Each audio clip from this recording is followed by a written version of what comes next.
Welcome. I'm Danny, and this is Caleb. And this is something new we're going to be doing at Runner's Corner this year.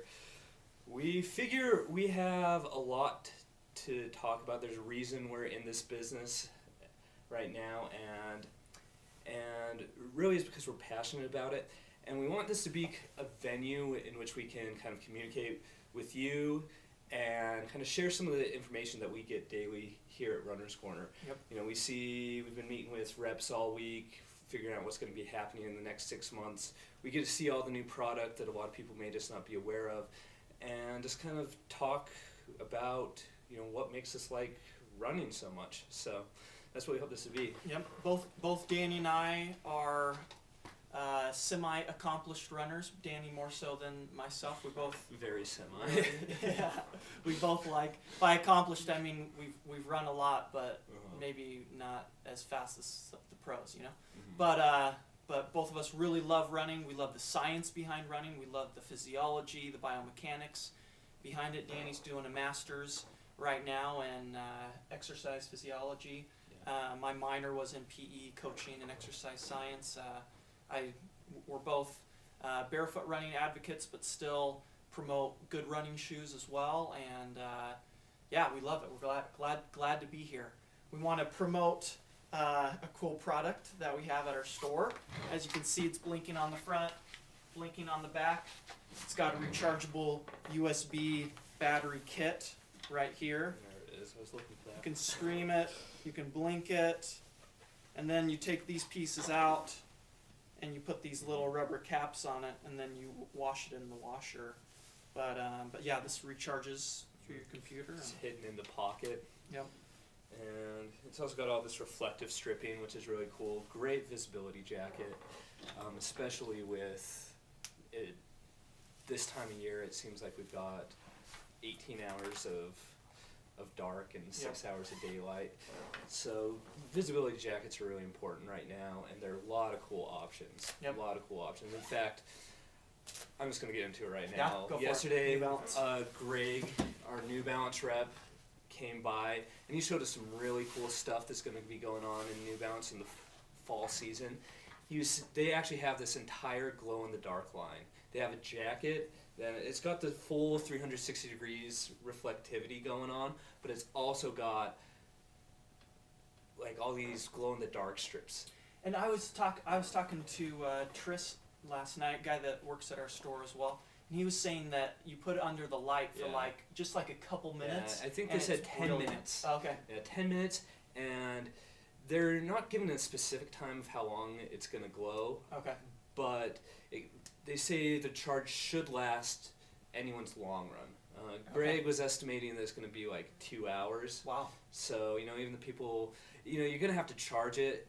I see it almost more practical for an afternoon run, unless I guess if you turn on the lights. We were just charging it in the store, and then went off into the bathroom, and it was really pretty cool. I took a little video in there, but it was fun. And the other cool thing is they're marketing it with 1400, probably our best-selling New Balance shoe right now. Okay. They're going to have a glow-in-the-dark option. Oh, wow. For kind of finishing it off. That shoe's going to be updated Q4 next year, or this year. I guess it's 2013 already. Wow. It's weird, but and the cool thing is it's not even going to be a different price. Asics has also got some glow-in-the-dark stuff coming out, but I think in the Cumulus and Nimbus, but they're going to be like $10 extra. Okay. Is, you know, whatever. I can understand putting a little more technology in it, but props to New Balance New for Balance. keeping the price still where it is. Yeah. Cool. Yeah, going along with product, we've got some new things to show you. If you haven't seen Skechers yet, this is something noteworthy. There's the Go Run. We've also got the Go Bionic, which is the zero drop option. Kind of feels like a glorified Nike Free just by hefting it and looking at it. I haven't tested it out yet, which is my bad.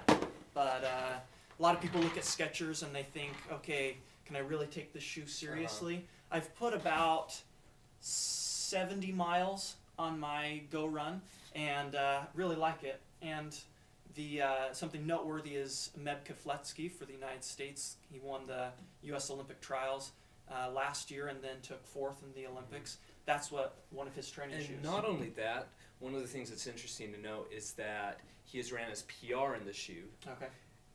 Essentially what happened was after the Athens Olympics, where he was the silver medalist, wasn't he? Yeah. Silver medal in the Athens Olympics. So he's one of the most accomplished U.S. runners, in history. When you win an Olympic medal, that's big time. Especially in a distance And event. he's getting up in age, and essentially a few years back, he just was not able to get a sponsor. Like, no one wanted to pick him up. Everyone thought Meb was done. And so I guess he kind of worked with Skechers a little bit, and they've really supported him well. And, he's been running great in it.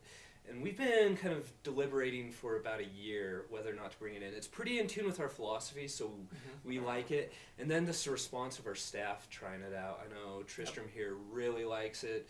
Chase liked it a lot, Chase Ingolstead. Yep. And, great feel, good open toe box.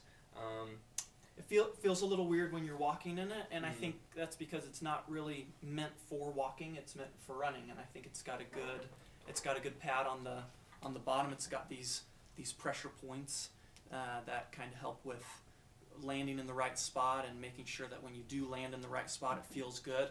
Whereas with a traditional heel to toe 12 millimeter to 15 millimeter drop, landing in the right spot can sometimes feel a little bit awkward. Yeah. Something else to note, when we were at Outdoor Retailer last summer, they were telling us that part of the reason why Skechers has done so well in the little time that they have is they brought over some of the guys from Nike. And the guys from Nike for a long time have been kind of told this is the way that they need to design it. But when they were brought into Skechers, Skechers said, okay guys, this is how you can do things. You can really do whatever you want. And so they were given full freedom to kind of design the shoe that they had always been wanting to design. And this is what came out of it. And I guess the other noteworthy thing, really aggressive price point, $79.99. So it's at least worth trying out. So next time you come by Runner's Corner, ask to try the Go Run. It's at least worth trying, see what you think. We've been impressed. There's something there. I think a lot of people aren't taking a risk on it just because it's Skechers, but we like to be a little bit more open-minded, and it's a cool shoe. Well, let's just jump in here.